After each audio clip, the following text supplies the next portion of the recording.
label the major and minor contributors towards resonance hybrid. So what do you mean by major and minor contributor? Major contributor means more stable resonating structure. More stable resonating structure is called major contributor, right? And less stable resonating structure is called minor contributor. Are you getting what I'm saying? तो जो आपका more stable resonating structure होगा उसको major contributor,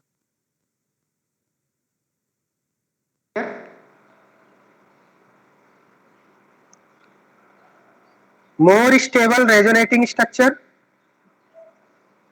means major contributor,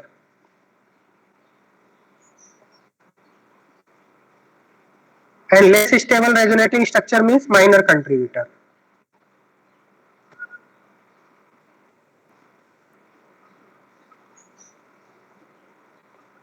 क्योंकि मैंने आपको बताया था रेजोनेंस हाइब्रिड में क्या होता है बेटा, रेजोनेंस हाइब्रिड में सभी रेजोनेटिंग स्ट्रक्चर की प्रॉपर्टीज आती है.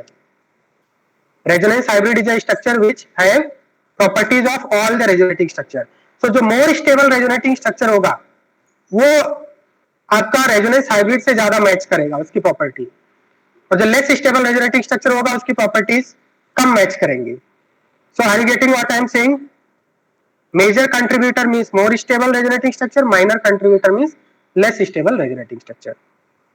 So P में देखिए आपका P में आपका क्या बोल रहा है, फर्स्ट एंड सेकेंड. क्या आपको स्क्रीन क्लियरली दिखाई दे रहा है? क्या वर्ड्स दिखाई दे रहे हैं? क्या पीडीएफ फॉर्म में वर्ड्स दिखाई दे रहे हैं? ओके, तो यहाँ पे आपका देखिए फर्स्ट एंड सेकेंड में विच इज मोर स्टेबल. तो मैंने आपको स्टेबिलिटी के लिए रूल बताया था, रूल 1 फॉलो करेंगे. सबसे पहले जो भी मैंने आपको रूल बताया था उसको ऑर्डर में फॉलो करना है. सबसे पहले रूल 1 फॉलो करना है. अगर रूल 1 फेल हो जाता है तो रूल 2 पे आएंगे, रूल 2 फेल हो जाता है तो रूल 3 पे आएंगे, लाइक दैट. तो रूल 1 क्या बोलता है? मोर the number of double bonds more is the stability. तो यहाँ पे डबल बॉन्ड तो सेम है, दोनों में 2 डबल बॉन्ड है. रूल 2 क्या है? Neutral structure is more stable then charge. Rule 3 क्या है बेटा? कि मोर इलेक्ट्रोनेगेटिव के ऊपर नेगेटिव चार्ज ज्यादा स्टेबल होता है. तो अगर हम फर्स्ट स्ट्रक्चर में देखें तो फर्स्ट स्ट्रक्चर में जो नेगेटिव चार्ज है वो कार्बन के ऊपर है, सेकंड स्ट्रक्चर में नेगेटिव चार्ज नाइट्रोजन के ऊपर है. So which will be more stable? Which will be more stable? Second will be more stable. So we will say that since second is more stable, so this second is major contributor. And first क्या है आपका? Less stable है, so first is minor contributor. Are you getting what I am saying? Clear? Similarly Q में आप देख सकते हैं, Q में क्या बोलेंगे आप? Which is more stable? So see number of double bonds अगर हम देखें तो number of double bonds same है. Q में अगर हम देखें so CH3 CH minus CH double bond CH NO2 को जब आप एक्सपेंड करके लिखेंगे तो इस तरह से लिखेंगे NO2 को. बात समझ में आ रहा है? This is first one. And second structure इसका किस तरह से बना है? CH3 CH double bond CH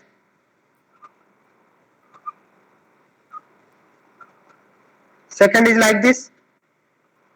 तो यहाँ पे अगर हम नंबर ऑफ पाई बॉन्ड्स देखें, both have 2 pi bonds. So rule 1 we can not apply rule 1. Rule 3 apply करेंगे. यहाँ पे अगेन रूल 3 अप्लाई करेंगे. इधर आपका नेगेटिव चार्ज किधर आ रहा है? नेगेटिव चार्ज कार्बन के ऊपर आ रहा है, और यहाँ पे देखिए नेगेटिव चार्ज किसके ऊपर आ रहा है? ऑक्सीजन के ऊपर आ रहा है. विच will be more stable, first और second? So second is more stable, that means second is major contributor. First is less stable means first is minor contributor. Is it clear to all of you? क्या इसमें किसी को doubt है? अगर आपको resonating structure बनाना है तो देखिए किस तरह से इलेक्ट्रॉन का फ्लो करेंगे. Negative single is conjugation is present here. Which type of conjugation is present? Negative single double single double. तो यहाँ पे जो इलेक्ट्रॉन का फ्लो होगा इस तरह से होगा,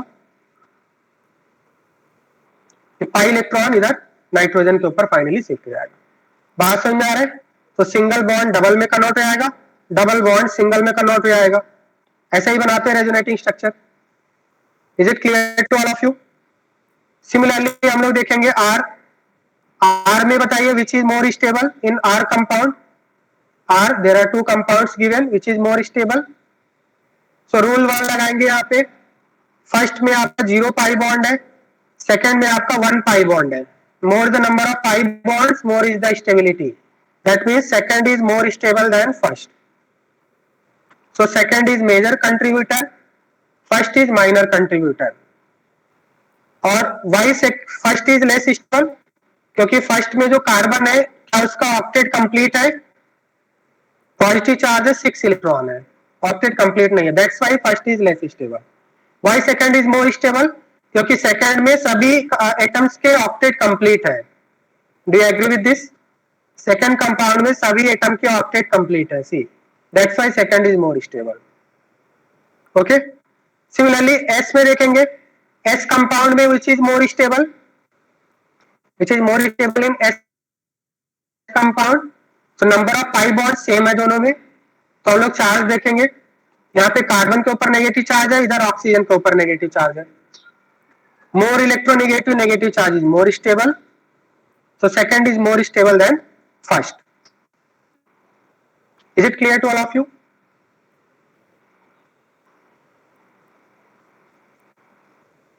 Okay. Now we'll come to C2. C2 में किसी को डाउट है? बताइए C2 में किसी को डाउट है?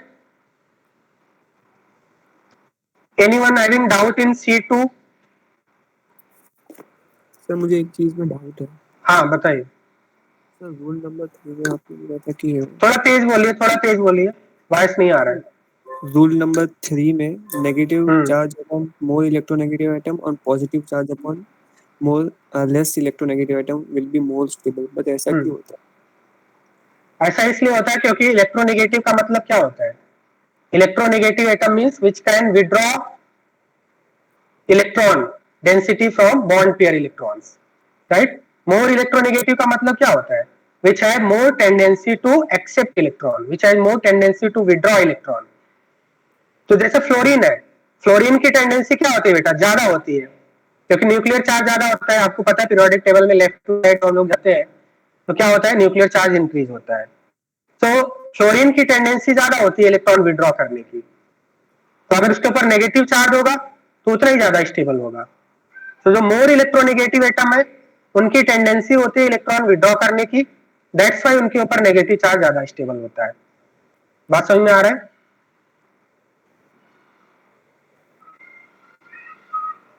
सर तो मतलब नेगेटिव चार्ज हो जाएगा तो उसका टेंडेंसी कम हो जाएगा ना, मतलब ये नेगेटिव चार्ज क्यों? बिकॉज उनकी टेंडेंसी ज्यादा होती है ना इलेक्ट्रॉन विथड्रॉ करने की, तो उनके ऊपर नेगेटिव चार्ज ज्यादा स्टेबल होगा. ठीक है. Because they want electron density, they want electron density. तो अगर उसके ऊपर नेगेटिव चार्ज है तो वो ज्यादा स्टेबल होगा. बात समझ में आ गया? मतलब चार्ज नेगेटिव चार्ज आने के बाद वो उसकी टेंडेंसी कम स्टेबल हो जाएगा. बिल्कुल ठीक है.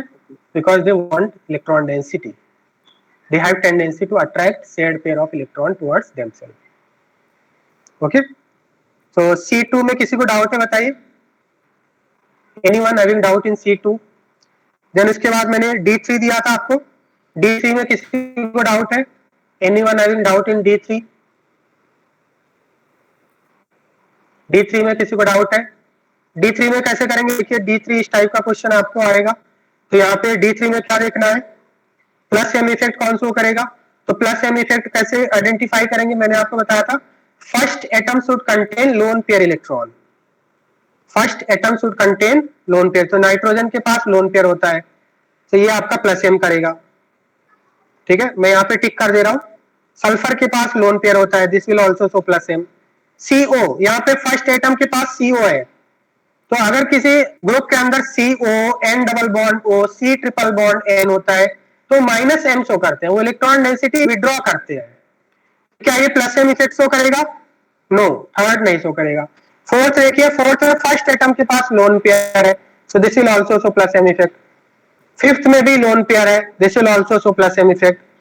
सिक्स में अगर हम देखें तो C ट्रिपल बॉन्ड N है, तो ट्रिपल बॉन्ड वाले क्या करते हैं? विड्रॉ करते हैं, इलेक्ट्रॉन विड्रॉइंग ग्रुप है, तो ये आपका माइनस एम शो करेगा.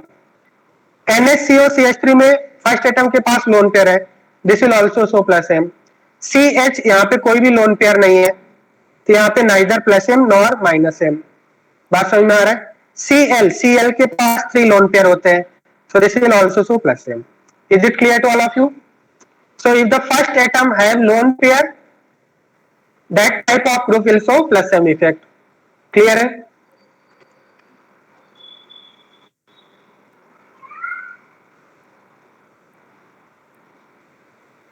पार्ट 2 पार्ट 2 में सेक्शन सी मैंने आपको बताया था, सेक्शन सी होमवर्क में दिया था C1. Anyone having doubt in C1? C2?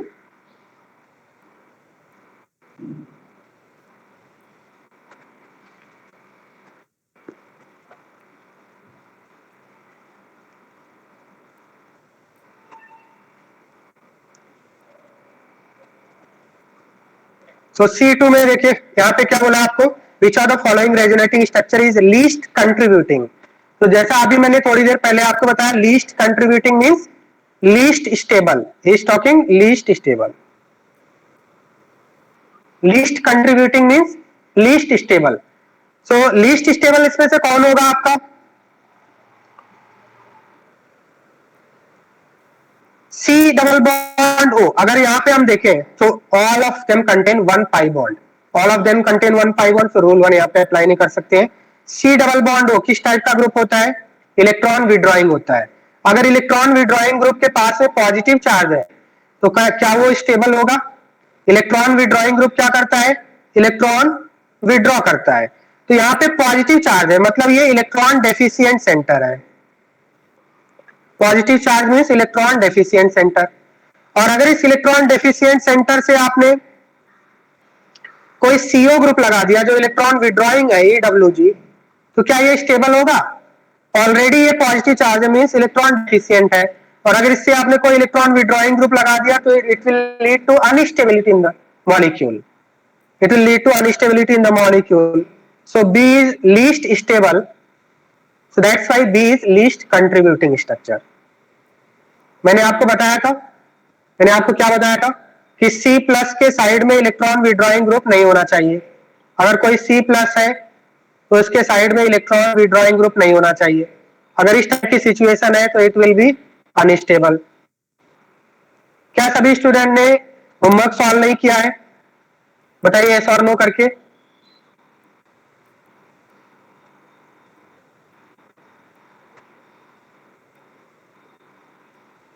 Okay.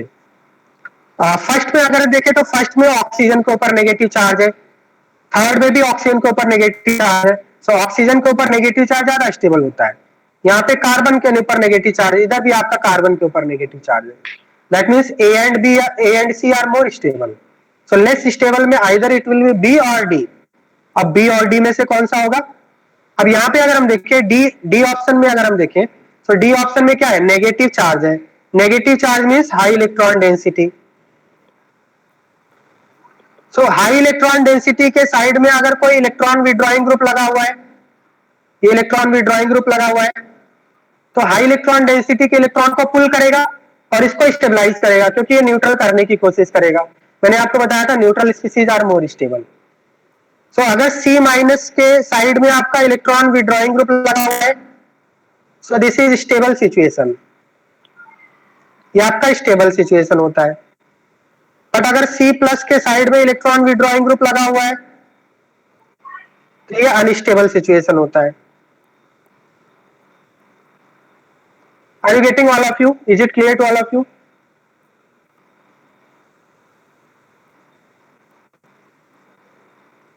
C3 में किसी को डाउट है? C3, C4, C5, D3. C5 के बाद मैंने आपको D3 किया था. D3 में किसी को डाउट है? D4 में किसी को डाउट है? D4.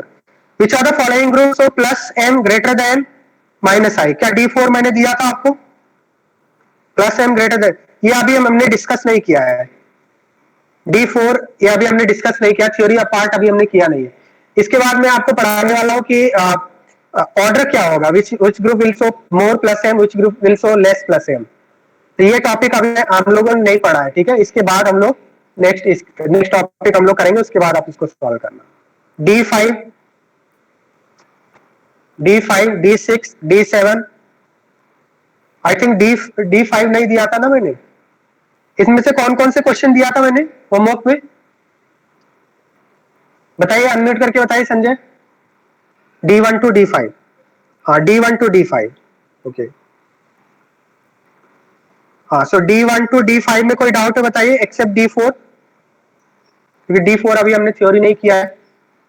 D2, which are the following will show minus M effect. Minus M कौन से होंगे बेटा, यहाँ पे देखिए ऑक्सीजन के पास लोन पेयर है तो ये प्लस एम करेगा, नाइट्रोजन के पास लोन पेयर है ये भी आपका प्लस एम करेगा. यहाँ पे देखिए डबल बॉन्ड आ रहा है तो ये माइनस एम करेगा. अगर आपके डबल बॉन्ड आ रहा है किसी फंक्शनल ग्रुप के अंदर, डबल बॉन्ड आ रहा है like C double bond O, N double bond O, C triple bond N, तो माइनस एम इफेक्ट शो करते हैं. So correct option is D. समझ में आ गया संजय? एंड ए में क्या होगा, neither plus M nor minus M. A के अंदर neither plus M nor minus M. Okay,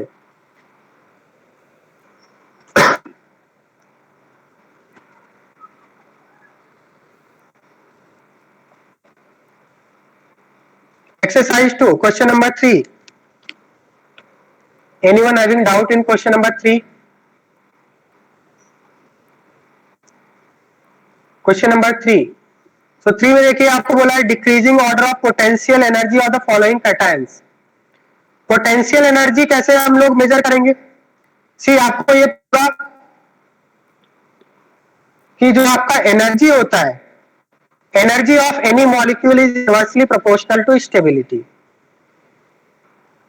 अगर किसी कंपाउंड की स्टेबिलिटी ज्यादा है तो एनर्जी कम होगी, या फिर एनर्जी ज्यादा है तो स्टेबिलिटी कम होगी, एनर्जी कम है तो स्टेबिलिटी ज्यादा होगी. So we can write potential energy, more the potential energy lesser will be stability. Potential energy and stability are inversely proportional. जिस कंपाउंड की एनर्जी ज्यादा होती है उसकी स्टेबिलिटी कम होती है. बात समझ में आ रहा है आपको? तो जब भी इस टाइप के क्वेश्चन करने हैं आपको, तो सबसे पहले तो हम लोग स्टेबिलिटी का ऑर्डर लिख लेंगे. सबसे पहले तो हम लोग स्टेबिलिटी का ऑर्डर लिख लेंगे, और स्टेबिलिटी का ऑर्डर लिखने के बाद उसका रिवर्स कर देंगे. ऐसा क्यों होता है कि पोटेंशियल एनर्जी ज्यादा है तो स्टेबिलिटी कम है. सपोज मान लिया आपके पास बहुत ज्यादा एनर्जी है, आप सुपरमैन बन गए, तो क्या करेंगे, आप एक जगह बैठे रहेंगे. देव बताओ, मान लिया आपके पास बहुत ज्यादा एनर्जी है, आपके पास सुपरमैन की एनर्जी आ गई, तो आप एक जगह बैठे रहेंगे. More the energy lesser is the stability, आप इधर उधर भागेंगे. और अगर आपके पास एनर्जी कम है, मान लिया 90 इयर्स का कोई आपका है, ठीक है, कोई पर्सन है जिसकी एज 90 प्लस है, तो उसके अंदर एनर्जी कम है, 90 प्लस है उसके अंदर एनर्जी कम है. तो एनर्जी कम है तो एक जगह चेयर पे बैठा रहेगा दिन भर. एनर्जी कम है, स्टेबिलिटी ज्यादा है. समझ में आ गया? तो सेम ऐसा केमिस्ट्री में भी होता है. अगर किसी कंपाउंड की एनर्जी कम है तो उसकी स्टेबिलिटी ज्यादा होती है. Lesser the energy more is the stability. समझ में आ गया अभी? सर अगर स्टेबिलिटी डिक्रीज होती तो एनर्जी कहाँ से आएगी मॉलिक्यूल में? एनर्जी कम है इसीलिए तो स्टेबिलिटी ज्यादा है. अभी मैंने बताया ना, सपोज मान लिया कोई पर्सन है जिसकी एज क्या है 90 प्लस है, उसके अंदर बिल्कुल एनर्जी नहीं है, he do not have energy to move, तो स्टेबिलिटी ज्यादा होगी, एक ही जगह पे बैठा रहेगा दिन भर चेयर पे, तो उसके अंदर एनर्जी नहीं है तो स्टेबिलिटी ज्यादा होगी, वो इधर उधर मूव नहीं कर सकता है. ऐसा ही सेम कंपाउंड्स में भी होता है. ओके, लेकिन अगर स्टेबिलिटी कम हुई तो पोटेंशियल एनर्जी बढ़ी कैसे, मतलब एनर्जी कहाँ से है मॉलिक्यूल? एनर्जी कम है इसीलिए तो स्टेबिलिटी ज्यादा है, वही तो मैं बता रहा हूँ आपको. ठीक है, उसी चीज के बारे में मैंने बताया ना आपको. एनर्जी अगर कम है तो स्टेबिलिटी ज्यादा होगी, अभी मैंने एक्सप्लेन किया ना आपको. ठीक है, तो सबसे पहले तो हम लोग क्या करेंगे, यहाँ पे एनर्जी का ऑर्डर लिख लेंगे. तो इसमें से एनर्जी, मैक्सिमम एनर्जी किसकी होगी, तो फर्स्ट में 1 डबल बॉन्ड है, थर्ड में भी 1 डबल बॉन्ड है, क्या सेकंड कोई डबल बॉन्ड है? रूल 1 अप्लाई करेंगे। तो रूल 1 के अकॉर्डिंग सबसे पहले स्टेबिलिटी लिख लेते हैं। स्टेबिलिटी लिखेंगे तो रूल 1 के अकॉर्डिंग सेकंड मिनिमम स्टेबिलिटी होगा, क्योंकि उसके अंदर कोई भी आपका डबल बॉन्ड नहीं है, ठीक है, सेकंड मिनिमम होगा। अब फर्स्ट एंड थर्ड में ज्यादा स्टेबल कौन होगा? फर्स्ट में ऑक्सीजन के ऊपर पॉजिटिव चार्ज है, थर्ड में नाइट्रोजन के ऊपर पॉजिटिव चार्ज है। मोर इलेक्ट्रोनेगेटिव के ऊपर पॉजिटिव चार्ज स्टेबल नहीं होता है, इसका मतलब फर्स्ट आपका लेस स्टेबल है, थर्ड आपका मोर स्टेबल है। नाइट्रोजन के ऊपर पॉजिटिव चार्ज ज्यादा स्टेबल होगा देन ऑक्सीजन के ऊपर पॉजिटिव चार्ज। तो ये हमने स्टेबिलिटी का ऑर्डर लिख लिया। अब पोटेंशियल एनर्जी का ऑर्डर क्या करेंगे? इसको आप रिवर्स कर दो तो पोटेंशियल एनर्जी का ऑर्डर मिल जाएगा। बात समझ में आ गया?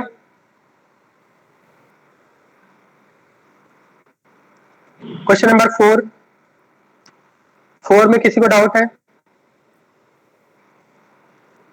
क्वेश्चन नंबर 5, क्वेश्चन नंबर 6,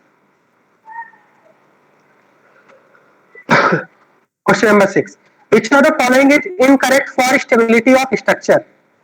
तो यहां पे देखिए, अगर किसी कंपाउंड के अंदर रेजोनेंस होता है, अगर किसी कंपाउंड के अंदर कॉन्जुगेशन है तो वो स्टेबल होता है, right? If any compound has conjugated system that compound will be more stable. तो मुझे बताइए फर्स्ट एंड सेकंड में क्या फर्स्ट के पास कोई कॉन्जुगेशन है? ऑप्शन ए में देखिए, फर्स्ट में कोई कॉन्जुगेशन है, negative single single double, no conjugation. But second में देखिए कॉन्जुगेशन है, तो इसका मतलब सेकंड कंपाउंड के अंदर कॉन्जुगेशन है, और यहां पे क्या है, फर्स्ट में नो कॉन्जुगेशन। तो इसका मतलब बताइए फर्स्ट एंड सेकंड में ज्यादा स्टेबल कौन होगा? सेकंड ज्यादा स्टेबल होगा। इसका मतलब ये क्या है आपका, करेक्ट गिवन है या इनकरेक्ट है? इज इट करेक्ट और इनकरेक्ट? Incorrect, right? रॉन्ग है। बी में अगर हम देखें तो बी में भी ऐसा ही हो रहा है। क्या बी में कोई कॉन्जुगेशन है? सिर्फ एक नेगेटिव चार्ज से नहीं होना चाहिए, एक डबल बॉन्ड भी होना चाहिए। बी में आपका क्या है? No conjugation. बी के फर्स्ट स्ट्रक्चर में। सेकंड स्ट्रक्चर में कॉन्जुगेशन है, negative single double bond. Yes, इसमें कॉन्जुगेशन है, यहाँ पे कॉन्जुगेशन है, so second will be more stable than first. That means is it correct or not? B option आपका करेक्ट है, ए ऑप्शन इनकरेक्ट है, बी ऑप्शन करेक्ट है। तो अगर किसी कंपाउंड में, अगर आपको दो कंपाउंड दिए हुए हैं, एक कंपाउंड में कॉन्जुगेशन है, दूसरे कंपाउंड में कॉन्जुगेशन नहीं है, तो मोर स्टेबल कौन होगा? The compound which have conjugation will be more stable, because conjugation lead to stability. More the delocalisation, more is the stability. बात समझ में आ रहा है? सो इनकरेक्ट ऑप्शन कौन सा हो जाएगा आपका? ए हो जाएगा। सी में बताइए, सी में क्या ये सी ऑप्शन करेक्ट दिया हुआ है? सी में अगर फर्स्ट ऑप्शन देखे तो यहाँ पे कॉन्जुगेशन है, positive single double bond, but second option में कोई कॉन्जुगेशन है या कोई डबल बॉन्ड है? No conjugation. That means this is correct. D option देखिए, डी ऑप्शन में फर्स्ट में कॉन्जुगेशन है, रेडिकल सिंगल डबल, यस, यहाँ पे कॉन्जुगेशन है। इधर कॉन्जुगेशन है क्या? सेकंड कंपाउंड में रेडिकल सिंगल नहीं, रेडिकल सिंगल के बाद जस्ट डबल आना चाहिए। अगर दो बार सिंगल आया तो वहां पे कॉन्जुगेशन नहीं है, कॉन्जुगेशन नहीं है मीन्स लेस स्टेबल है। Question number 7, anyone having doubt in question number 7? Question number 7 is very good question. इसमें इस टाइप के कई सारे क्वेश्चन दिए हुए हैं। तो इसमें बोला least contributing means least stable. तो लीस्ट स्टेबल कौन होगा? अगर यहाँ पे हम लोग सी ऑप्शन देखें तो सी ऑप्शन में कार्बन के ऊपर पॉजिटिव चार्ज है, और इस पॉजिटिव चार्ज के जस्ट साइड में एक very powerful electron withdrawing group लगा हुआ है। NO2 is a very powerful electron withdrawing group. तो क्या ये स्टेबल होगा? पॉजिटिव चार्ज का मतलब इलेक्ट्रॉन डेफिशिएंसी, तो कार्बन के पास ऑलरेडी इलेक्ट्रॉन डेफिशिएंसी है, उसका ऑक्टेट कंप्लीट नहीं है। कार्बन के पास कितने इलेक्ट्रॉन है? 6 इलेक्ट्रॉन है। अगर इसके ऑक्टेट कंप्लीट नहीं, ऑलरेडी इलेक्ट्रॉन डेफिशिएंसी है, और अगर इससे कोई इलेक्ट्रॉन विड्रॉ करने लगे तो क्या ये स्टेबल सिचुएशन होगा? बिल्कुल स्टेबल सिचुएशन नहीं है। सपोज आपके पास पैसे नहीं है और आपका एक फ्रेंड आ गया और उसने आपसे पैसे मांग रहा है कि आप उसको पैसे चाहिए, तो क्या आप उसको पैसे देंगे? ऑलरेडी यू हैव डेफिशिएंसी, क्या वो स्टेबल सिचुएशन होगी? बिल्कुल नहीं। तो C प्लस के अगर साइड में इलेक्ट्रॉन विड्रॉइंग ग्रुप है तो वो अनस्टेबल सिचुएशन होती है, वेरी अनस्टेबल। सो NO2 ग्रुप जब भी आपका C प्लस के साइड में NO2 ग्रुप लगा हुआ है, this is highly unstable situation. Are you getting what I am saying? This is highly unstable.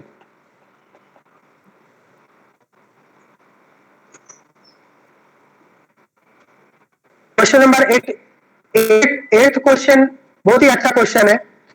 Which of the following is statement is correct? तो यार आपको यहाँ पे एक डाई एनायन दिया हुआ है और उससे पूछा है all the CC bonds are same और नॉट, राइट? तो क्वेश्चन नंबर 8 को हम लोग देखते हैं। क्वेश्चन नंबर 8 हम लोग यहाँ पे देखेंगे।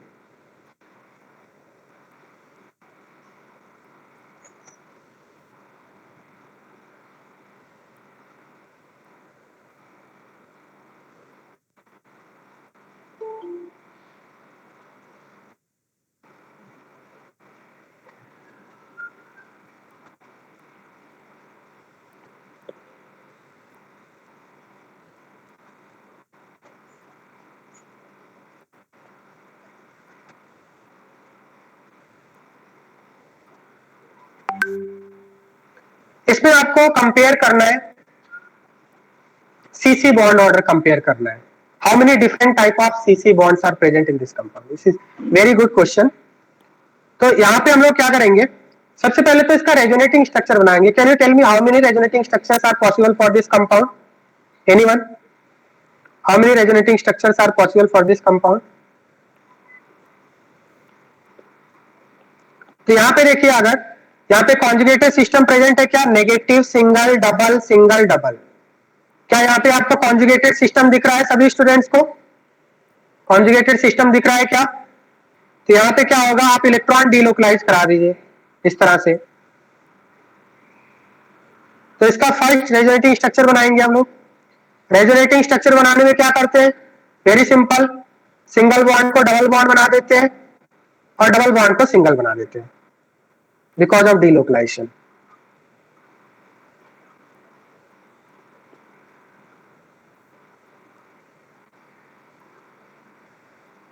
This is second resonating structure. अब इस तरह से ये जो डबल बॉन्ड है वो स्क्वायर के सभी कॉर्नर्स पे आएगा एक एक बार करके। देखिए यहाँ पे सेकंड जब रेजोनेटिंग स्ट्रक्चर बनाएंगे तो ये नेगेटिव चार्ज इधर जाएगा, ये इधर जाएगा और यहाँ पे पाई इलेक्ट्रॉन ऑक्सीजन के ऊपर जाएगा। क्या इधर भी आपको यहाँ पे कॉन्जुगेशन दिख रहा है या नहीं? Negative single double single double दिख रहा है कॉन्जुगेशन?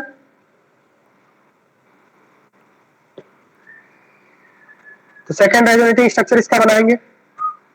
यहाँ पे आपका डबल बॉन्ड बन जाएगा, ये इधर आपका शिफ्ट हो गया O minus, this is O minus और यहाँ पे आपका डबल बॉन्ड बन गया। This is third resonating structure. एक और रेजोनेटिंग स्ट्रक्चर बनेगा। नेक्स्ट आप देखिए, इस साइड में भी कॉन्जुगेशन है, नेगेटिव चार्ज ये आपका डीलोकलाइज होगा इस तरह से।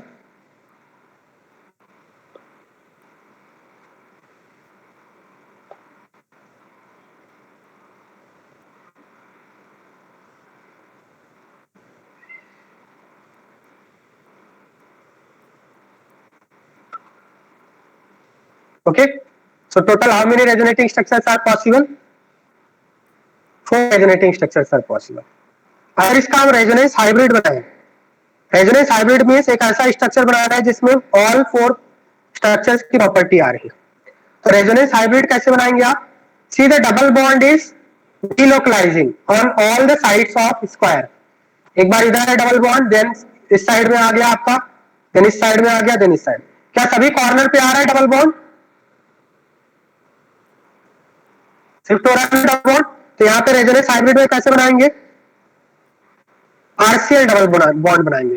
Partial double bond means this double bond is delocalizing, right? Then उसके बाद क्या करेंगे?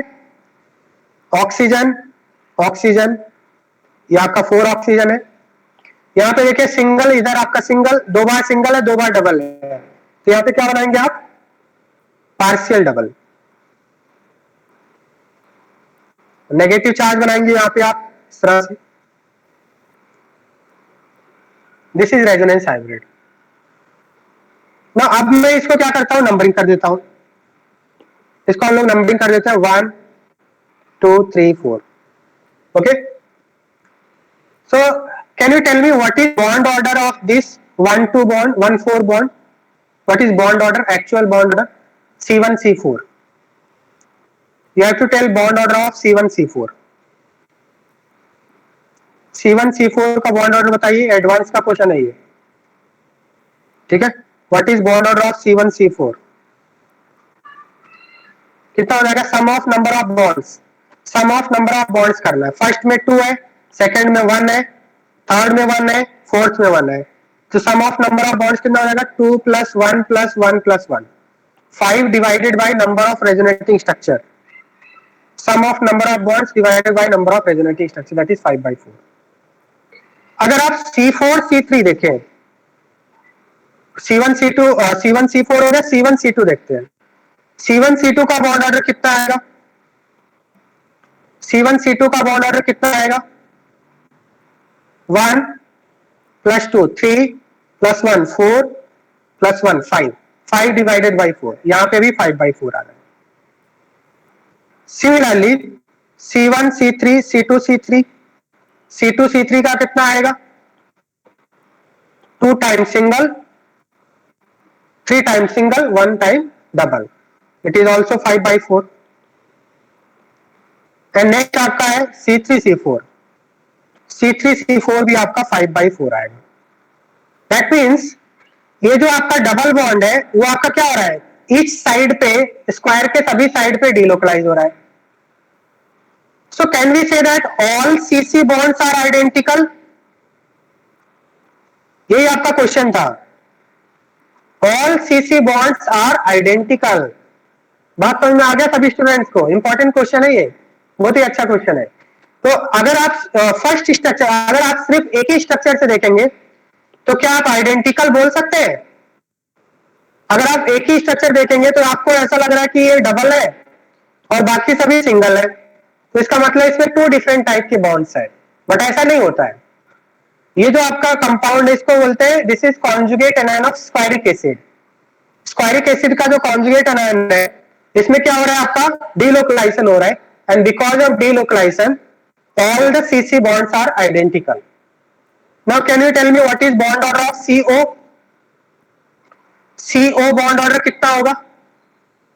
यहाँ पे देखिए CO, कोई एक CO bond order सेलेक्ट कर लीजिए, 1 + 1, 2 टाइम सिंगल 2 टाइम डबल, कितना होगा, सम कीजिए, सम करने पे कितना आएगा, 1 + 1 + 2 + 2, 6/4, 6/4 कितना हो गया आपका, 3/2। तो बॉन्ड ऑर्डर ऑफ CO कितना आ गया आपका, 3/2, दैट इज 1.5। बात समझ में आ रहा है? इसी तरह से अदर CO बॉन्ड्स भी कितने हैं, सिंगल 1 + 2 3 + 2 5 + 1 6/4, ये भी 6/4 आ रहा है। All CO bonds 2 time double 2 time single, all CO bonds are also identical. See CO bonds का भी बॉन्ड ऑर्डर कितना आ रहा है, 1.5 आ रहा है। So we can say that what is conclusion, all CC bonds and all CO bonds are identical. All CC bonds, all carbon-carbon bonds and all CO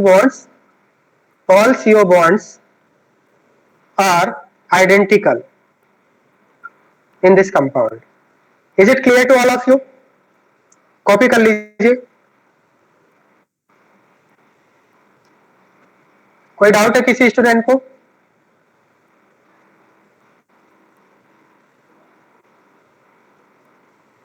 hello sir. हाँ sir 5/4 का sir 4 sir, but 5।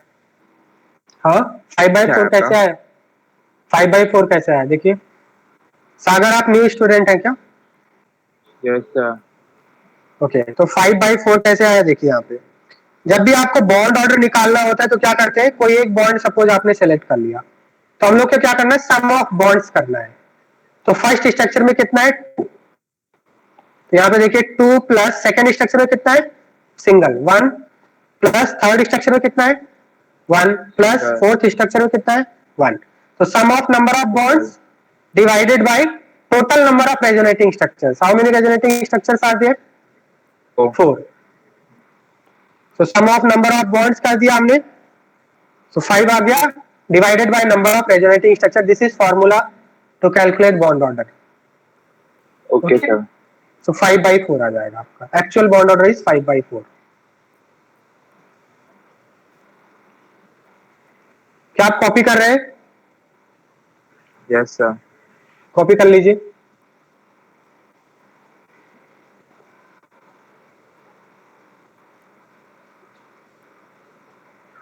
आपको question बताते wait.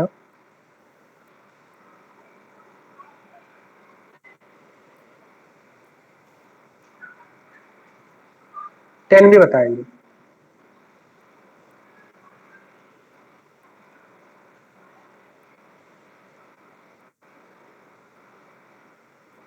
क्या इसके पहले के जो lectures हमने, लास्ट 3 लेक्चर्स मैंने आपको पढ़ाया था, उसमें सभी स्टूडेंट को समझ में आता है क्या? क्या लास्ट 3 लेक्चर्स में जो मैंने पढ़ाया था आपको समझ में आया था? जो स्टूडेंट को समझ में आता है वो यस करके लिखिए चैट बॉक्स में। क्या लास्ट 3 लेक्चर जो मैंने पढ़ाया था आपको समझ में आया सभी स्टूडेंट को? ऑल ऑफ यू रेस्पॉन्स दीजिए।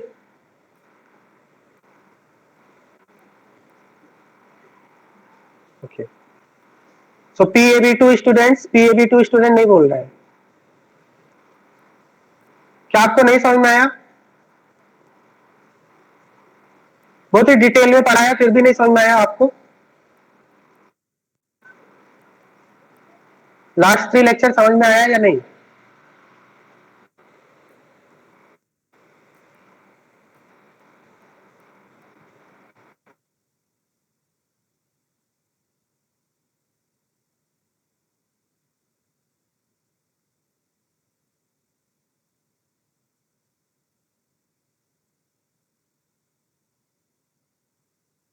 पहले तो हम लोग फर्स्ट एंड सेकंड में देखेंगे। स्क्रीन दिखाई है? तो इसमें क्या करते हैं हम लोग, फर्स्ट एंड सेकंड में पहले कंपेयर कर लेते हैं। तो फर्स्ट एंड सेकंड में इसमें आप देखो कि कॉमन क्या है। तो ये वाला पार्ट जो है, सिर्फ ये वाले पार्ट में डिफरेंस आ रहा है। ऐसा क्वेश्चन मैंने एक कराया था आपको, अगर याद हो तो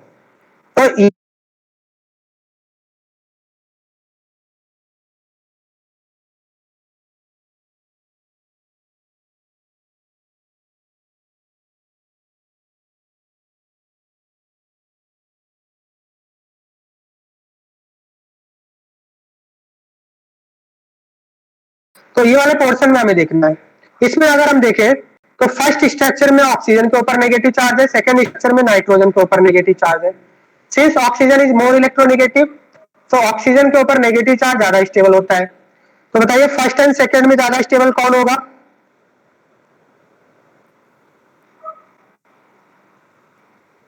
फर्स्ट।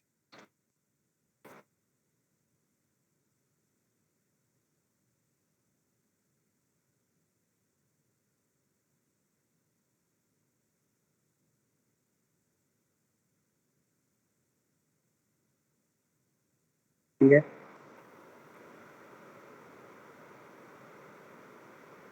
ऊपर वाला पार्ट नेगेटिव चार्ज कौन से एटम के ऊपर है? सल्फर के ऊपर है। और थर्ड स्ट्रक्चर में नेगेटिव चार्ज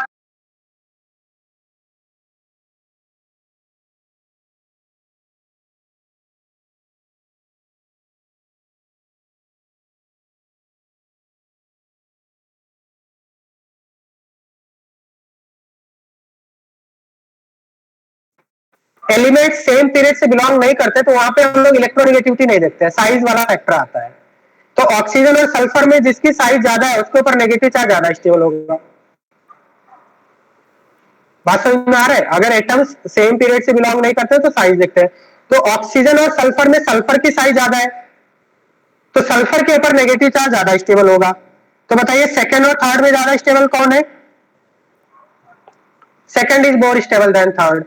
अब आप इन दोनों को क्या कीजिए, इन दोनों को कंबाइन कर दीजिए। तो बताइए इन दोनों को कंबाइन करेंगे तो क्या मिलेगा आपको, what will be the actual order? 1 2 3 is the correct order. क्या सभी स्टूडेंट को समझ में आ गया? क्वेश्चन नंबर 4, क्वेश्चन नंबर 4 ऐसा क्वेश्चन है। तो जब भी हम लोग कंपैरिजन करते हैं, जो आपका कॉमन पार्ट है उधर से कंपैरिजन नहीं करते हैं, जो डिफरेंस वाला पार्ट है उधर से कंपैरिजन करते हैं। ठीक है, wait I will charge this. Okay, charging पे लगाता हूँ। Okay, 1 minute.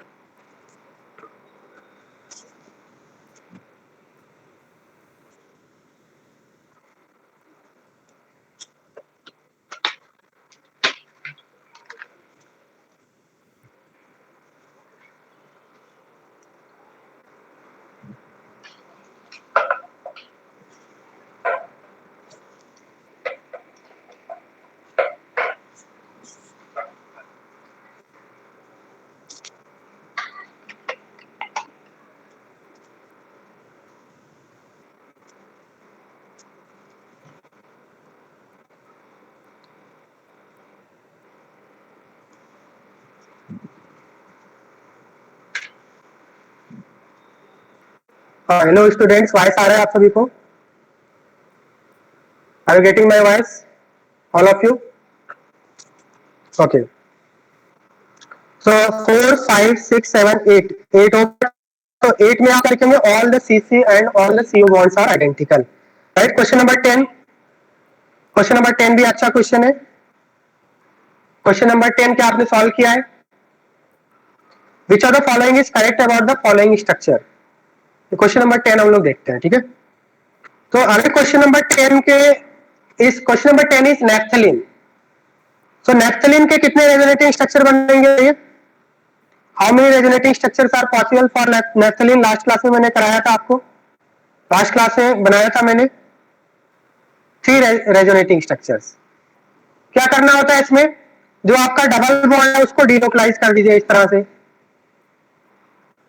पहले हम लोग सेकेंड रिंग में डबल बॉन्ड को डीलोकलाइज करेंगे, तो डबल को सिंगल बना दीजिए और सिंगल बॉन्ड को डबल बना दीजिए।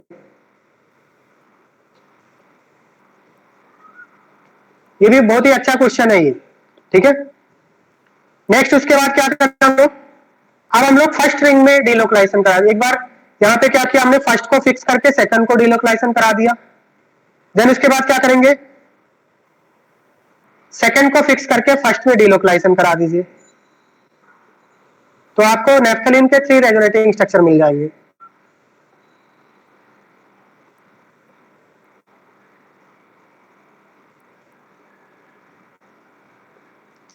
This is third resonating structure. अब यहाँ पे हम लोग नंबरिंग कर देते हैं। This is 1 2 3 4। अब यहाँ पे हम लोग बॉन्ड ऑर्डर निकाल लेते हैं। ठीक है, बॉन्ड ऑर्डर निकालते हैं। बताइए बॉन्ड ऑर्डर C1 C2, आपको क्या कंपेयर करना है? C1 C2। तो बॉन्ड ऑर्डर C1 C2 कितना होगा बताइए? क्या sum of number of bond C1 C2 first structure में कितना है? फर्स्ट स्ट्रक्चर में क्या बॉन्ड ऑर्डर है? सिंगल। 1 + 2 + 2 कितना आएगा आपका? 5/3। आ रहा है समझ में? इसी तरह से हम लोग बॉन्ड ऑर्डर C2 C3 निकालेंगे। तो C2 C3 बॉन्ड ऑर्डर कितना आएगा? 2 + 1 + 1। फर्स्ट में डबल है और बाकी दो में सिंगल है, तो यहाँ पे आ जाएगा 4/3। तो अगर यहाँ पे हम देखें फर्स्ट सेकंड थर्ड, अगर आप स्ट्रक्चर देखेंगे तो फर्स्ट सेकंड थर्ड स्ट्रक्चर में क्या हो रहा है आपका? फर्स्ट सेकंड थर्ड स्ट्रक्चर में क्या हो रहा है आपका? अगर C1 C2 में देखें तो C1 C2 दो बार, एक बार सिंगल है, दो बार डबल है। बात समझ में आ रहा है? C1 C2 क्या है? 1 time single 2 time double. But C2 C3 क्या है? 1 टाइम डबल 2 टाइम सिंगल। इसका मतलब क्या है? C1 C2 में डबल बॉन्ड कैरेक्टर ज्यादा है या C2 C3 में? आप बताइए, easily you can identify. C1 C2 में C1 C2 आप अगर देखेंगे तो C1 C2 दो बार डबल है, एक बार सिंगल है, तो इसका मतलब उसके अंदर डबल बॉन्ड कैरेक्टर ज्यादा है।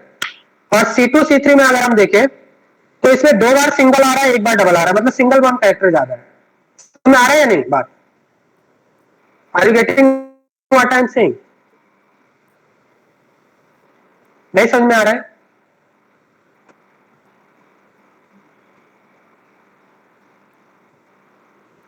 क्या तीन ही स्टूडेंट को समझ में आ रहा है, बाकी स्टूडेंट क्यों नहीं रिप्लाई कर रहे?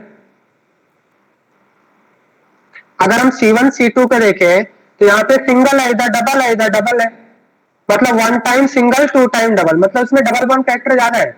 और C2 C3 देखें तो आपका one time double two time single आ रहा है, मतलब उसमें सिंगल बॉन्ड कैरेक्टर ज्यादा है। तो यहाँ पे हमने बॉन्ड ऑर्डर निकाल लिया और हमें पता है bond order and bond length क्या होते हैं, इनवर्सली प्रोपोर्शनल होते हैं। Bond order and bond length are inversely proportional, मतलब more the bond order lesser is the bond length. तो ऐसे बॉन्ड ऑर्डर किसका ज्यादा है?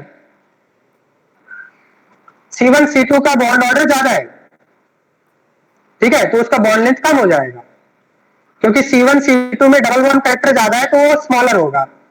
तो C1 C2 should be smaller and C2 C3 में दो बार सिंगल है, इसका बॉन्ड ऑर्डर कम है, बॉन्ड ऑर्डर कम है तो बॉन्ड लेंथ ज्यादा होगा, तो C2 C3 आपका लॉन्गर होगा। तो करेक्ट ऑप्शन क्या होना चाहिए बताइए? What will be the correct option? What will be the correct option बताइए? More the bond order, lesser is the bond length. C1 C2 bond length is greater than C2 C3 bond length. C1 C2 में आपका double bond character ज्यादा है, तो वहां पे C1 C2 में क्या हो जाएगा? C1 C2 स्मॉलर हो जाएगा, C1 C2 is shorter, C1 C2 is shorter, तो आपका बी ऑप्शन होगा, ठीक है। बॉन्ड ऑर्डर ज्यादा है तो बॉन्ड लेंथ कम होगा।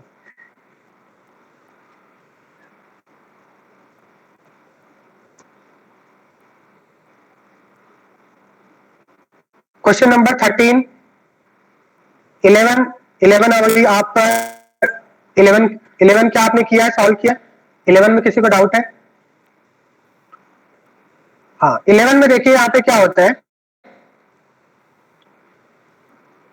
अगर आप NH2 एंड Nr2 में कंपेयर करें प्लस एम, तो alkyl number of alkyl group बढ़ने से प्लस एम की जो ऑर्डर होता है वो कम हो जाता है। मतलब अगर आपसे पूछा जाए कि NH2 और Nr2 में प्लस एम ज्यादा कौन इफेक्ट शो करेगा, which has more electron releasing tendency, तो आप बोलेंगे NH2। ऐसा क्यों होता है?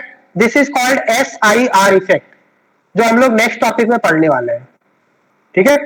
SIR effect. तो अभी आप इतना समझिए कि अगर किसी ग्रुप के अंदर एल्काइल ग्रुप्स बढ़ते हैं तो more the number of alkyl groups lesser will be the plus M, plus M tendency कम हो जाती है, इलेक्ट्रॉन रिलीज करने की टेंडेंसी कम हो जाती है। तो NH2 और Nr2 में एल्काइल ग्रुप्स बढ़ने से प्लस एम की टेंडेंसी कम हो जाएगी। तो फर्स्ट एंड सेकंड में बताइए किसकी टेंडेंसी ज्यादा होगी, प्लस एम किसमें ज्यादा होगा? Correct order of plus M first and second में, फर्स्ट की ज्यादा होगी सेकंड से। बात समझ में आ रहा है? क्योंकि फर्स्ट में NH2 है और यहाँ पे दो एल्काइल ग्रुप्स लगे हुए हैं।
हेलो स्टूडेंट, है आपको वॉइस आ रहा है आप सभी Yes, को? sir.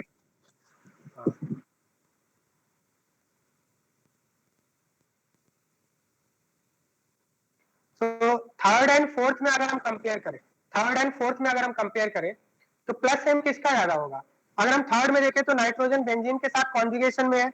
Do you agree with this? Lone pair single double bond conjugation में है, तो इसका क्या होगा? ये नाइट्रोजन लोन बेंजीन के साथ भी कॉन्जुगेशन में है और ये नाइट्रोजन सीओ के साथ भी कॉन्जुगेशन में है। तो बताइए जो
स्टूडेंट्स वॉइस आ रहा है आप सभी को?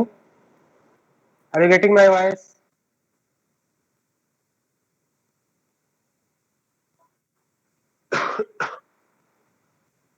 तो अगर हम यहाँ पे देखें तो नाइट्रोजन का लोन पेयर क्या है? बेंजीन के साथ भी कॉन्जुगेशन में है और सीओ के साथ भी कॉन्जुगेशन में है।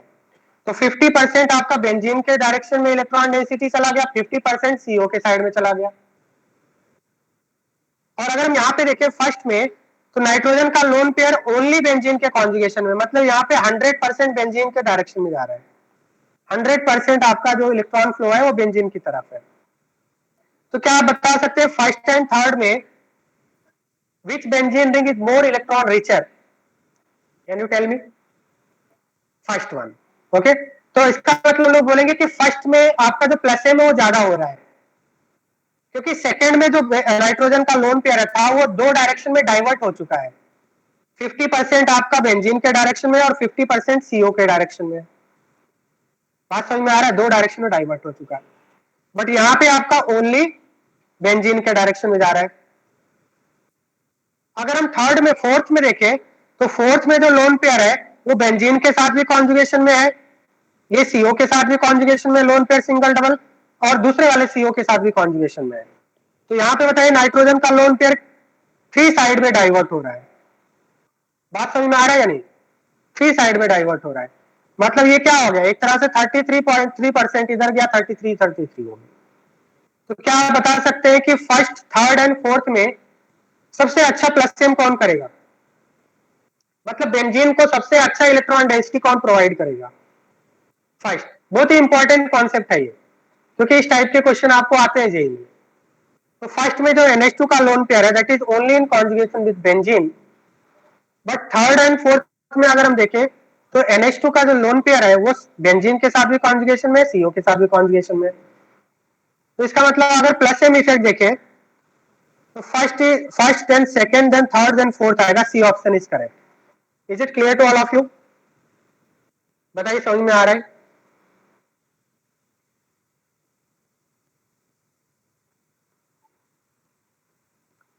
क्वेश्चन नंबर 13 में किसी को प्रॉब्लम है?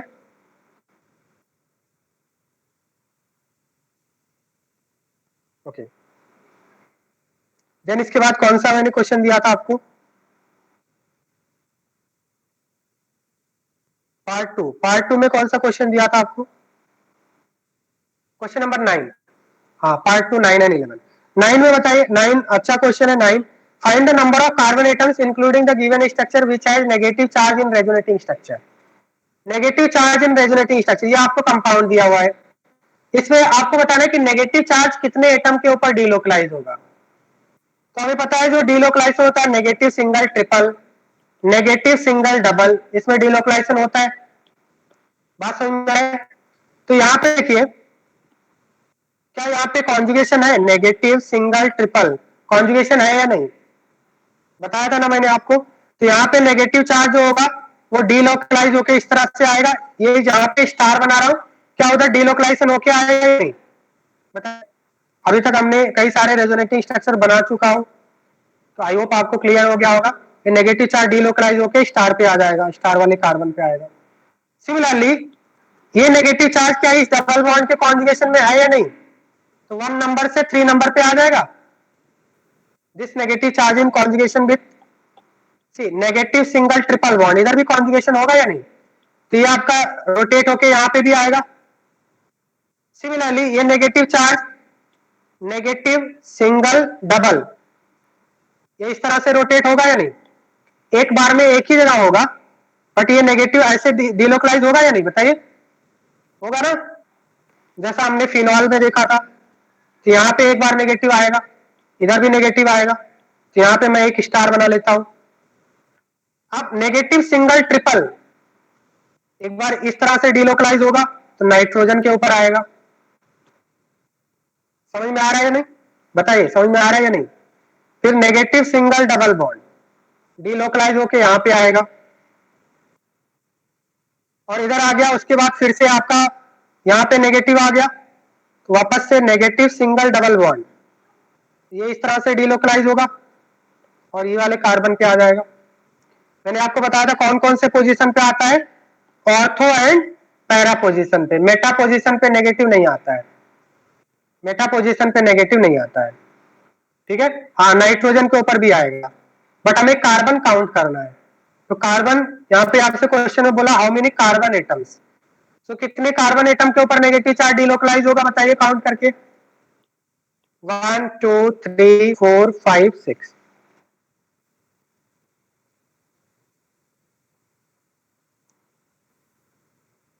सर फिर से कार्बन से के 5 बॉन्ड बन जाएंगे, किधर 5 बॉन्ड बन जाएंगे, अनम्यूट करके बताओ।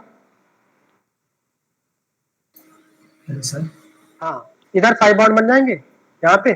हाँ सर, अगर वो नेगेटिव चार्ज देखो यहाँ पे कैसे 5 बॉन्ड बन जाएंगे, ये यहाँ पे ऐसा है बेंजीन और इससे C triple bond N connected है, यहाँ पे नेगेटिव चार्ज है। अब ये नेगेटिव चार्ज यहाँ पे डबल बॉन्ड बनाएगा और इसमें से जो 5 बॉन्ड है वो ब्रेक होगा।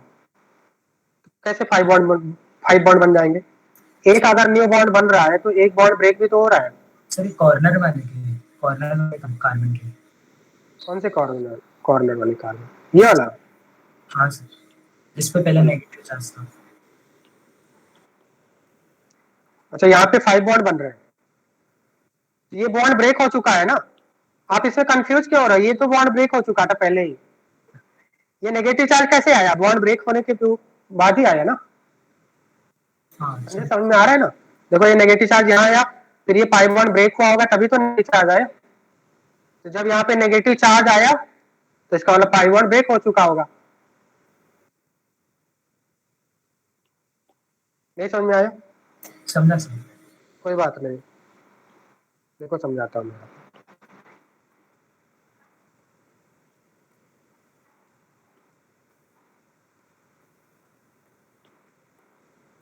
ये नेगेटिव चार्ज इधर आया, ये 5 बॉन्ड ब्रेक हुआ,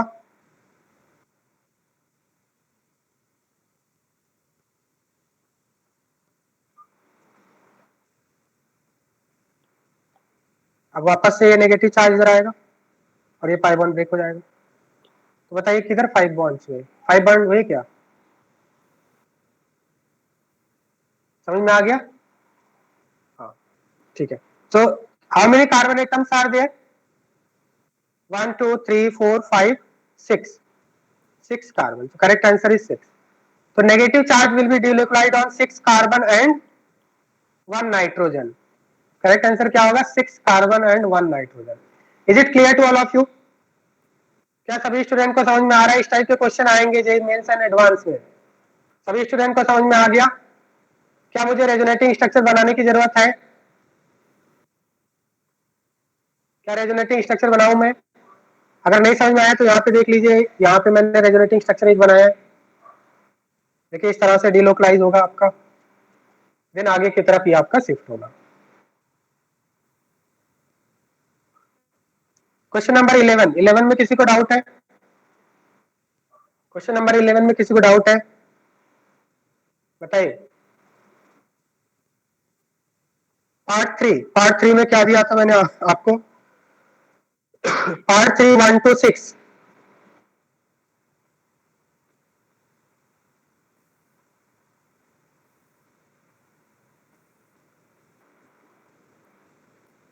पार्ट 3 क्वेश्चन नंबर 1 to 6 बताइए कौन सा डाउट है 1 to 6 में?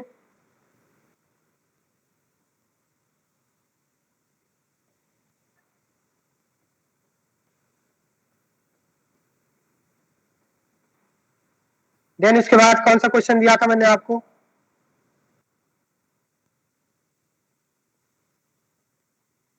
Question number 2। इतना लेट में क्यों बोलती हूँ? Which are the following statement is incorrect about resonance? The most stable resonating structure explains all the characteristics of a species. Most stable, no. Resonance hybrid, अब देखो मैंने सपोज किसी कंपाउंड के 5 रेजोनेटिंग स्ट्रक्चर बन रहे हैं, ये हो चुका है, फिर भी देव पूछ रहा है, तो मैं देव को बताऊं या नहीं बताऊं? बताना चाहिए ना, सो वेट फॉर दैट। ठीक है, the most stable resonating structure explains all the D option. Resonance hybrid is real, yes it is real. Resonance hybrid में सभी प्रॉपर्टी आती है ना, मैंने बताया था रेजोनेंस हाइब्रिड को रियल बोलते हैं। Resonance hybrid is real structure, that is correct. यहाँ पे आपको इनकरेक्ट पूछा था, इनकरेक्ट पूछा है। समझ में आ गया? इसमें क्या डाउट है बताओ? सर रेजोनेंस हाइब्रिड रियल में एग्जिस्ट नहीं करता ना, मतलब रेजोनेंस हाइब्रिड में सभी रेजोनेटिंग स्ट्रक्चर की प्रॉपर्टी आती है, दैट्स व्हाई रेजोनेंस हाइब्रिड को रियल बोलते हैं, हाइब्रिड को रियल बोलते हैं। Resonating structures are not real but resonance hybrid is real, right? Real इसलिए बोलते हैं क्योंकि उसमें इलेक्ट्रॉन डीलोकलाइज होता हुआ दिख रहा है आपको, बट अदर स्ट्रक्चर में इलेक्ट्रॉन डीलोकलाइज होता हुआ नहीं दिख रहा है। तो एक्चुअल में इलेक्ट्रॉन, क्योंकि ऑर्बिटल्स पैरेलल है तो हमेशा रनिंग पोजीशन में होते हैं, दैट्स व्हाई रेजोनेंस हाइब्रिड को रियल स्ट्रक्चर बोलते हैं, बट अदर रेजोनेटिंग स्ट्रक्चर्स को रियल नहीं बोलते। ठीक है,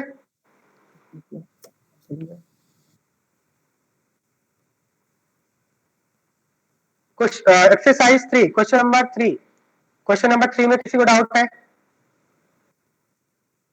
क्वेश्चन नंबर 4, क्वेश्चन नंबर 6 के बाद कौन सा दिया था मैंने? Question number 8, question number 12। 12 बहुत ही अच्छा क्वेश्चन है। 12 में देखिए आपका कंपाउंड दिया हुआ, number of resonating structures for n, ये आपको कंपाउंड दिया हुआ है, इस कंपाउंड को हम लोग बीटा नेप्थॉल बोलते हैं, राइट? अब क्वेश्चन नंबर 12 पहले बता ले दो, उसके बाद क्वेश्चन 6 पे आएंगे। सभी स्टूडेंट क्वेश्चन नंबर 12 देखिए, अच्छा क्वेश्चन है।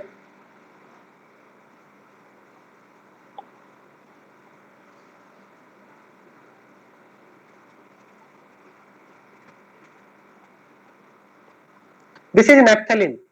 नेप्थलीन का जो फर्स्ट पोजीशन होता है इसको अल्फा पोजीशन बोलते हैं, सेकंड पोजीशन इज बीटा। अब यहाँ पे जो आपका बीटा पोजीशन से एक OH अटैच है, तो इस कंपाउंड को क्या बोलेंगे बताइए? This is called beta नेप्थॉल। ठीक है, अब बीटा नेप्थॉल का NaOH से रिएक्शन हो रहा है। NaOH क्या होता है? बेस होता है। बेस का काम क्या होता है? बेस का काम होता है कि अगर कंपाउंड में कोई एसिडिक हाइड्रोजन है तो उसको एक्सट्रैक्ट कर लेता है। एसिडिक हाइड्रोजन को क्या कर लेता है? एसिडिक हाइड्रोजन को खा जाता है बेस। ये क्या बना देगा? O- बना लेगा। बात समझ में आया? मतलब यहां से H+ को ले गया अपने साथ, वाटर बना लिया, और ये क्या बन गया? O- बन गया। क्या ये बात समझ में आ रहा है या नहीं? जैसे HCl का रिएक्शन अगर NaOH से करें तो NaOH क्या करता है? HCl के H+ के साथ रिएक्शन कर लेता है, यही करता है ना, और H+ और OH- मिलकर वाटर बन जाता है। सेम उसी तरह से यहाँ पे भी हो रहा है। ओके, अब इसमें आपसे पूछा है कि नंबर ऑफ रेजोनेटिंग स्ट्रक्चर कितने बनेंगे, how many resonating structures are possible for this compound. This is very good question, advance type question, ये एडवांस का क्वेश्चन है। तो यहाँ पे देखिए कितने रेजोनेटिंग स्ट्रक्चर बनेंगे,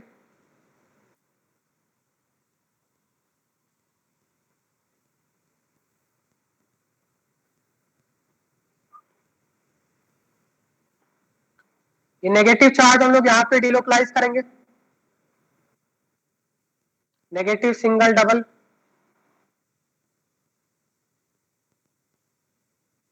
double bond O, negative charge इधर आ जाएगा।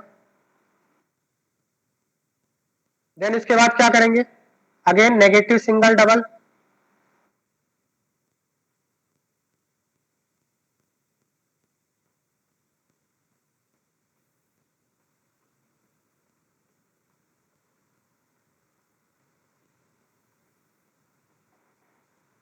बात समझ में आ रहा है। अब यहाँ पे जो नेगेटिव चार्ज आए हैं, ये नेगेटिव चार्ज दो साइड में जा सकता है, जा सकता है या नहीं, ये नेगेटिव चार्ज इस साइड में भी जा सकता है और इस साइड में भी जा सकता है। बात समझ में आ रहा है सभी स्टूडेंट को, आई थिंक समझ में आ रहा होगा। अगर नहीं समझ में आ रहा है तो फिर कभी समझ में नहीं आएगा। अगर आपको अभी भी नहीं समझ में आ रहा है तो फिर कब समझ में आएगा। ये negative charge, negative single double bond है ना, कॉन्जुगेशन में है या नहीं, और नेगेटिव चार्ज इस डबल बॉन्ड के भी कॉन्जुगेशन में, मतलब ये लेफ्ट साइड में भी जा सकता है, राइट साइड में भी जा सकता है, इस तरह से हो सकता है। और दूसरी कंडीशन क्या बनेगी, मैं डिफरेंट कलर से दिखा रहा हूं, ये दोनों एक बार में एक ही साइड में जाएगा, दोनों एक साथ नहीं हो रहे, एक बार में एक ही साइड में जाएगा। तो पहले मैं आपका लेफ्ट साइड में लेके आता हूं नेगेटिव चार्ज को,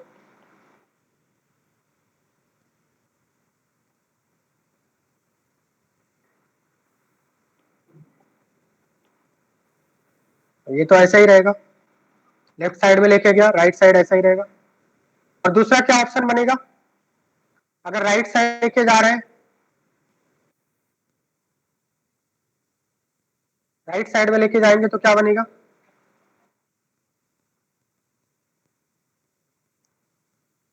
यहाँ पे आपका डबल हो जाएगा, ये नेगेटिव हो जाएगा, डबल बॉन्ड हो जाएगा, यहाँ पे डबल हो जाएगा। क्या ये बात समझ में आ रहा है, is it clear. Right side में जाएगा तो ऐसा हो जाएगा। तो कितने बन गए, 4 बन गए। अब इसके बाद यहां से देखिए ये इधर जाएगा और ये आपका इस साइड में चला जाएगा।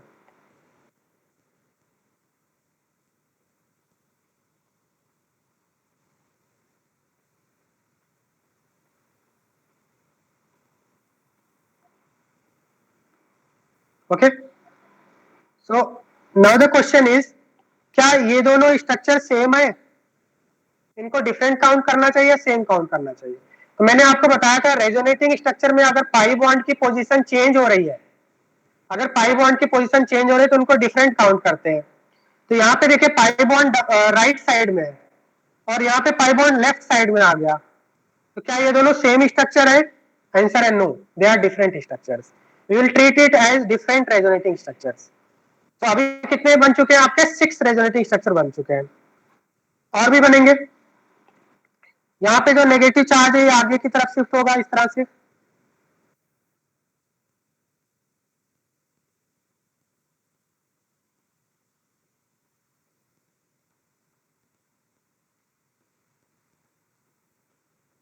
करेक्ट। ओके, ये आपका इस साइड में गया था, हाँ, इसके बाद यहाँ पे आ गया। देन इसके बाद क्या होगा, नेगेटिव चार्ज यहाँ पे जाएगा,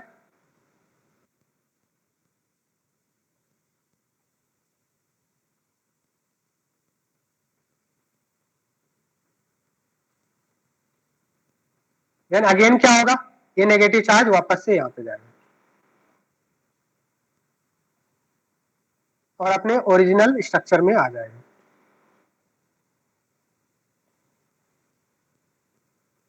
now again the question is, क्या ये रिपीट हो रहा है, क्या ये रिपीट हो रहा है, आपको इसमें कंफ्यूजन हो रहा होगा, क्या ये रिपीट हो रहा है। देखिए क्या ये दोनों सेम है, क्या ये दोनों सेम है, नहीं, यहाँ पे देखिए डबल बॉन्ड की पोजीशन चेंज हो गई है। फिर इसको एक बार देख लेते हैं, क्या ये दोनों सेम है, इसमें भी डबल बॉन्ड की पोजीशन चेंज हुई है। बात समझ में आ रहा है? तो टोटल कितने स्ट्रक्चर बन रहे हैं? टोटल कितने स्ट्रक्चर बन रहे हैं? Correct answer is 9। सभी स्टूडेंट कॉपी कर लीजिए, एडवांस टाइप क्वेश्चन है ये। 9 रेजोनेटिंग स्ट्रक्चर बनेंगे, कॉपी कर लीजिए जल्दी से।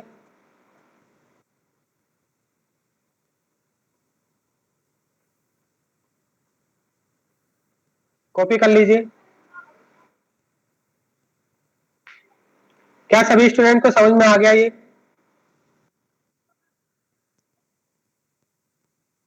कुछ स्टूडेंट्स ने लीव कर दिया, क्या फिजिक्स में भी लीव कर देते हैं क्या ऐसा? फिजिक्स और मैथ्स में? हाँ, क्या फिजिक्स और मैथ्स में भी जब लेक्चर खत्म होता है तो स्टूडेंट कम हो जाते हैं क्या?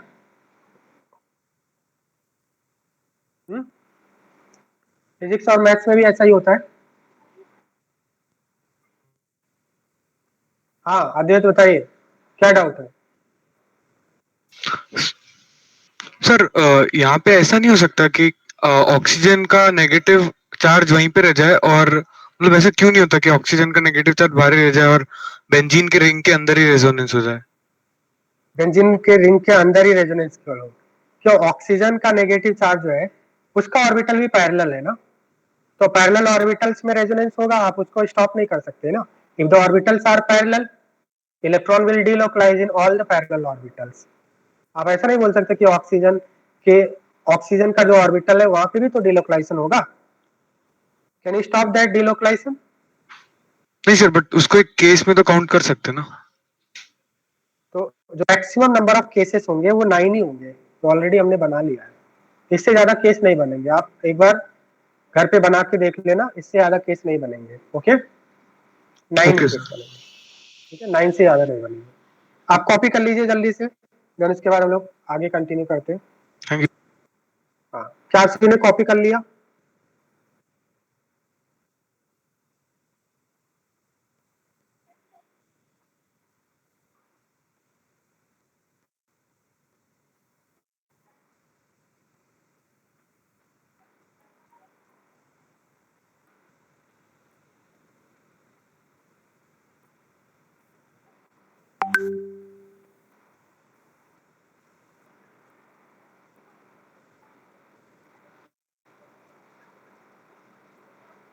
प्रीवियस क्लास में जो हमने पढ़ा था उसमें किसी स्टूडेंट को डाउट है क्या? प्रीवियस क्लास के नोट्स में किसी स्टूडेंट को डाउट है?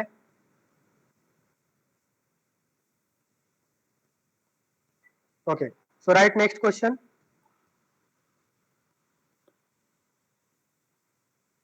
कंटिन्यू करते हैं। कंपेयर स्टेबिलिटी ऑफ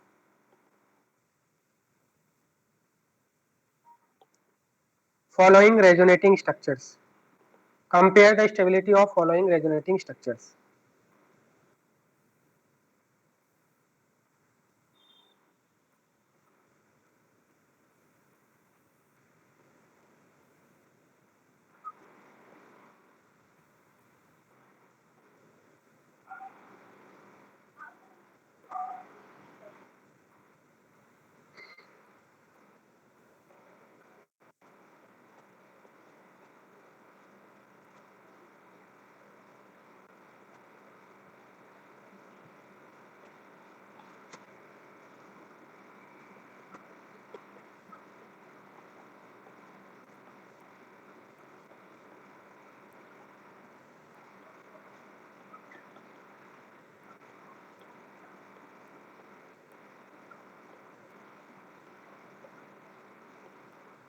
मैंने यहाँ पे 5 रेजोनेटिंग स्ट्रक्चर्स बनाए हैं। You have to compare the stability of following resonating structure. सबसे पहले रूल 1 अप्लाई करेंगे, अगर रूल 1 फेल हो जाता है तो रूल 2 पे आएंगे, रूल 2 फेल हो जाता है तो रूल 3 पे आएंगे, एंड सो ऑन। बताइए सभी स्टूडेंट, आंसर बताइए।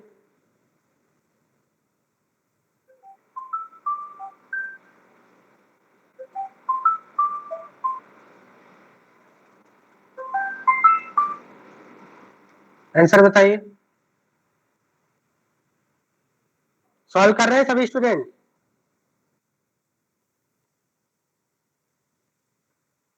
सॉल्व कर रहे हैं या नहीं?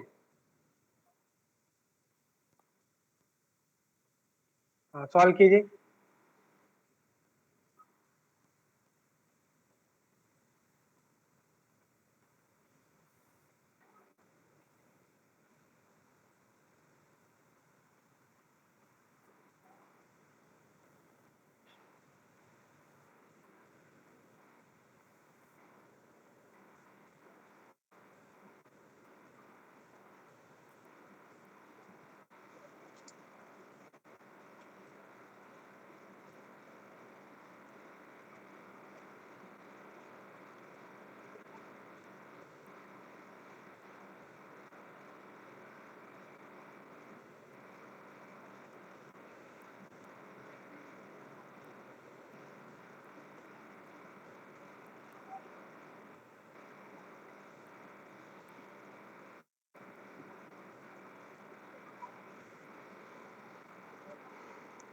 हाँ, क्या आंसर आएगा?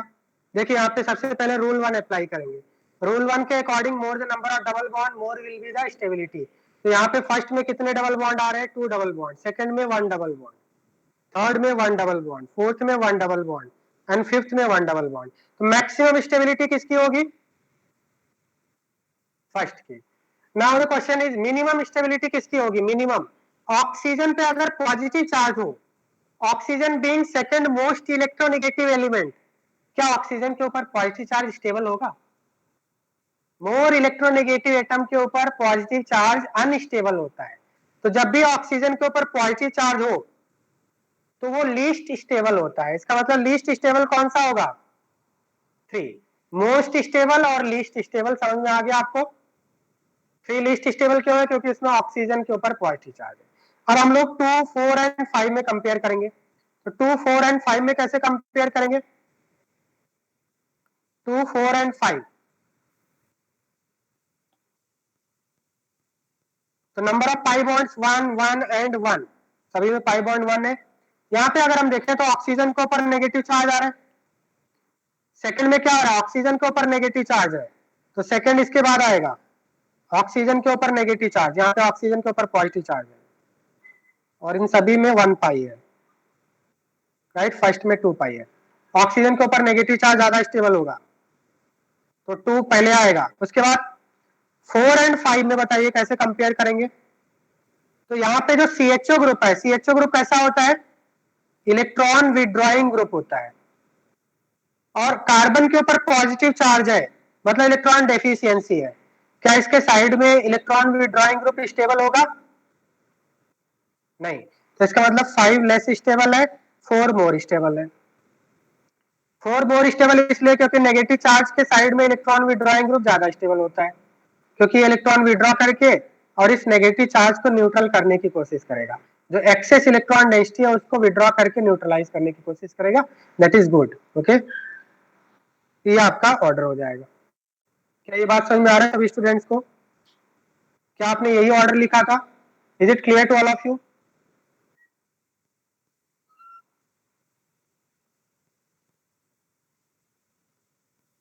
ओके, आपका कोई लेक्चर है अभी? क्या आपका कोई लेक्चर है इसके बाद? PAV1, PAV2 कोई लेक्चर है क्या? Okay,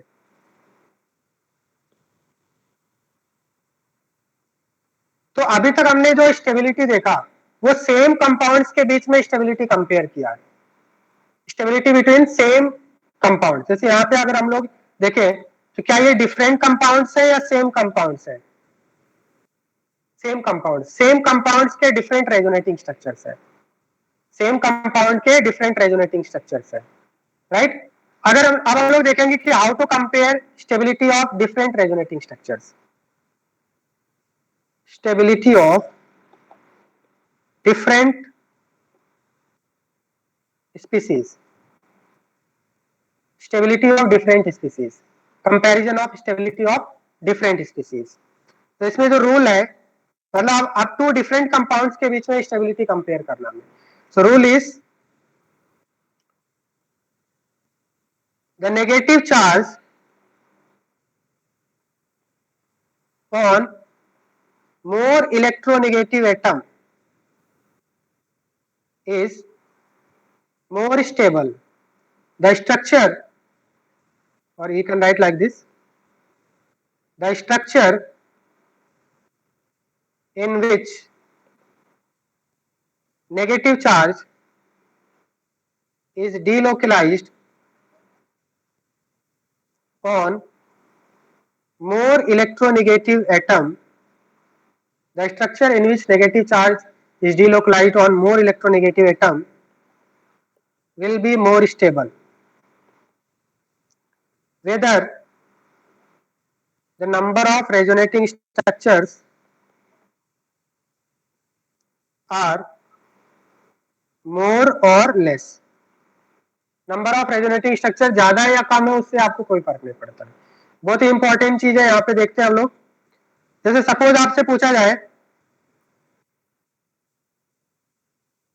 which is more stable, phenoxide ion or acetate ion, phenoxide ion और acetate ion। अदर स्टूडेंट्स क्यों लीव कर रहे हैं? अगर लेक्चर नहीं है तो लीव क्यों किया? हाँ, तो मैं ये पूछ रहा था क्या फिजिक्स और मैथ्स में भी ऐसे ही लीव कर देते हैं क्या? लास्ट में स्टूडेंट्स कम हो जाते हैं क्या? बताइए।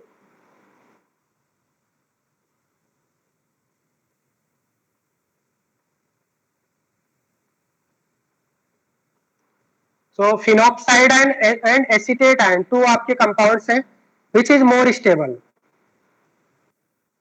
तो यहाँ पे अगर हम देखें तो फिनॉक्साइड आयन के कितने रेजोनेटिंग स्ट्रक्चर बनेंगे? How many resonating structures are possible for phenoxide ion? तो इसको फिनॉक्साइड आयन क्यों बोल रहे हैं? क्योंकि ये फिनॉल का कॉन्जुगेट बेस है। ये क्या है आपका? फिनॉल का कॉन्जुगेट बेस है।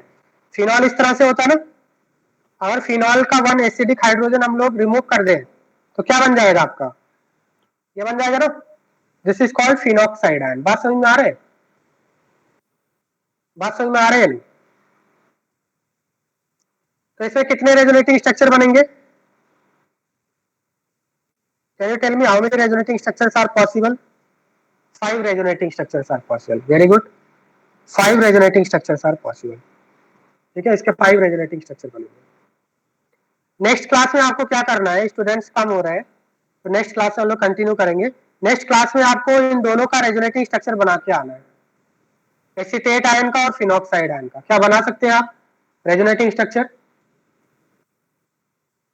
और इसके आगे हम लोग कंटिन्यू करेंगे। ठीक है, नेक्स्ट क्लास में हम लोग कंटिन्यू करेंगे।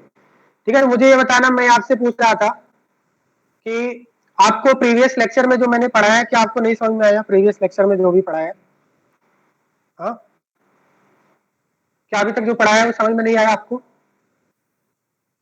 कितने ऐसे स्टूडेंट हैं जिनको समझ में आता है? बताइए, यस और नो करके बताइए।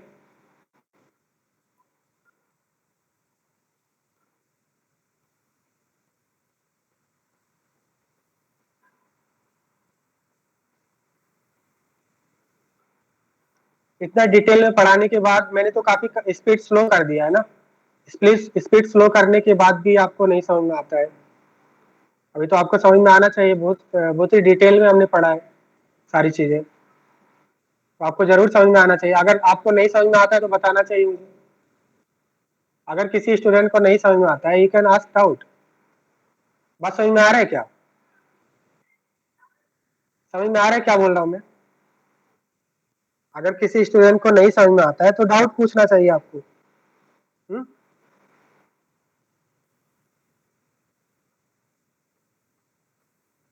ओके, सो नेक्स्ट क्लास में आप इसको रिवाइज कर लेना। देव, मैं आपको क्वेश्चन बता रहा हूँ, ठीक है?